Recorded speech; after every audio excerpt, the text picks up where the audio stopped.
are your memories of Scott Steiner from this time? Scotty was a lot of fun. I was really surprised.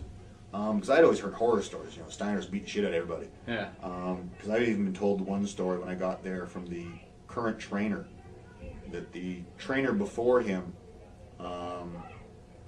after he had given his notice, I guess had one more week that he was going to break in the new trainer. And the Steiners decided to rib him on the way out, and I think it involved duct tape and a Sharpie marker in the part of your body you don't want a Sharpie marker. Wow.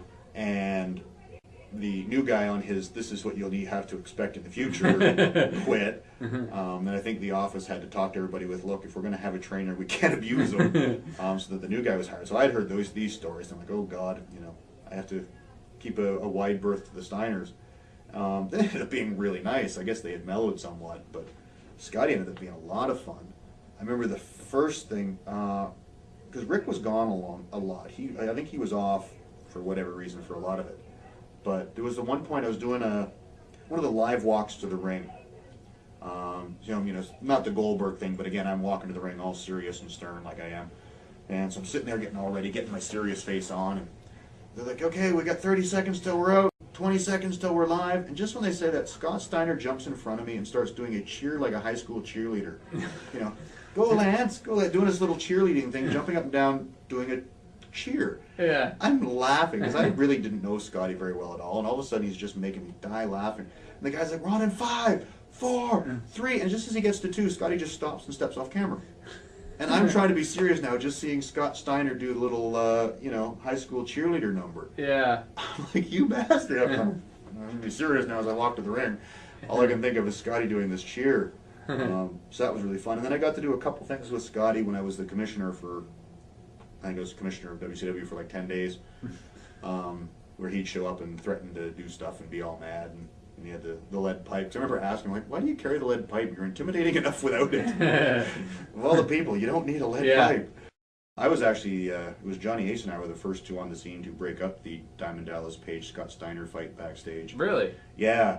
It was funny. I could still see the area, but I was standing, I think I was one of the, you know, next segment of the one after that, so I'm always early, so I'm back behind Gorilla, just warming up, going over in my head what I'm doing, and I see them go down, and my first thought was backstage segment, I better get out of camera shot, so I'm looking for the camera, trying to get out of the way, and I see Johnny Ace diving away, somebody help me, and he's trying to pull Scott Steiner off of Page, and I realize, oh shit, this is for real, so I'm trying to help Johnny out, so I grab Scotty's arm. So there's two of us, and then a couple other securities got in trying to pull Scotty off him. And I guess as soon as Scotty come back, Page sucker punched him, and it wasn't but a half a second, and Scotty's on top of him, killing him. And we're trying to pull him off. Yeah. So yeah, if we weren't there, Page would have been dead. And a lot of boys joke too. It's like it's the only locker room fight that both people involved in it tell the same story. Page openly admits he would have been dead, where most people, no matter how bad they get beat up, always claim, oh, it was a close fight, I probably had him until it was broken up. But I think Paige is smart enough to realize that no one's going to believe it anyway. Let's just admit Scotty would have killed you. Because Scotty's Scotty was really cool, but I certainly wouldn't want him mad at me. Scott Steiner didn't get over in the WWE as they had hoped that he would.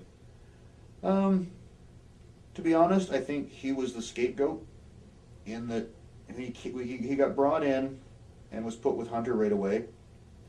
And Hunter was just either back from one leg injury or had pulled his groin. So that was when he was all taped up wearing the... He wore like the longer bicycle shorts. So I think Hunter even jokingly called his support hose because he had pulled his groin or something. So he was very immobile for Hunter.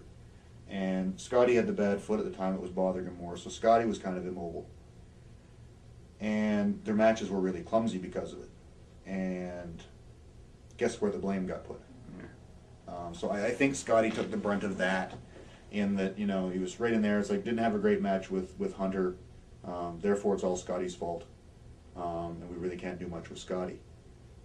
Despite the fact that he had some, you know, pretty good matches with Jericho after that, and I had a lot of matches with him after that that were pretty good. You had to work around a few of the limitations that Scotty had because, you know, he wasn't as mobile as I was. Yeah.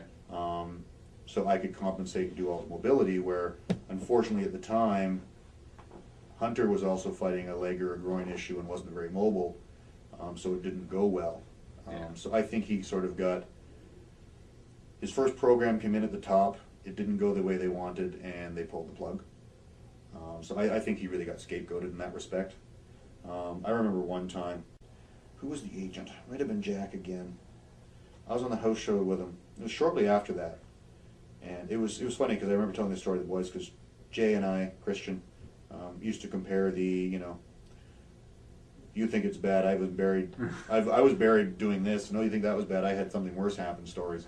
And it was the one I was working with Scotty, and I think Jack Lanzik Morgan says, yeah, you know, the office has given up completely on this guy. You know, just go out there and get whatever the hell you can out of him. If you can only get 2 or 3 minutes out of him, don't worry about it. Just get whatever you can. The office has given up on him. And if you could take his finish, we'd really appreciate it. I just sit there going, so you've completely washed your hands of this guy. You think he's horrible, and I'm putting him over. Thanks. And then we went out and had a really good match, and we did, you know, 10 or 12 minutes or whatever, and it was easy to work with, and Scotty was fine. But I think after that one match with Hunter that didn't go well, I think there was the one point where they actually fell down doing a move that they just can't do anything with him and gave up.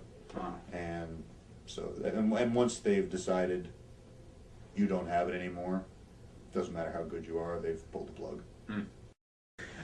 You know, I don't know, maybe this is overstated.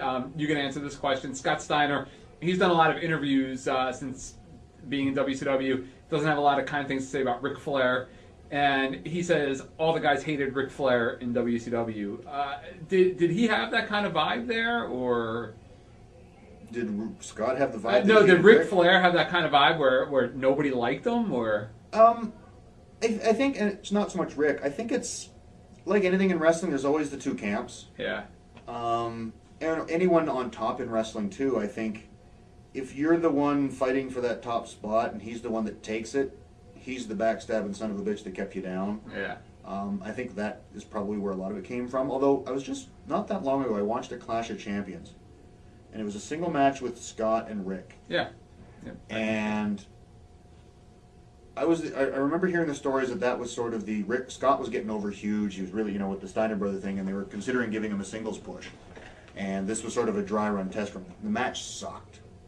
And watching it, I remember watching it when I was a fan, but I remember watching it just recently with the eye of a worker, and I'm looking at this going, I think Ric Flair sabotaged him. I really do. And I like Rick, got a world of respect for Rick, really get along great with him, really, I consider him a friend, we really get along great, but watching that match, I'm thinking, it looks like you're blowing Scott's spots and taking bad bumps on his shit to make sure he doesn't get over. That's what it looked like to me.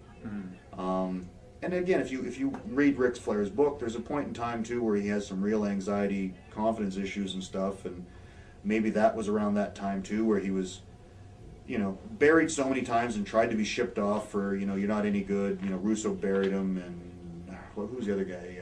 Jim Herd. Jim Herd. Yep. You know, buried him and stuff. So maybe Flair was overprotective and, you know, maybe did backstab a few people along the way, and maybe that's where Scott falls in, where if you were never in that position to have to compete for that top spot, then you wouldn't see that side of somebody. I think that probably goes for a lot of people in the business.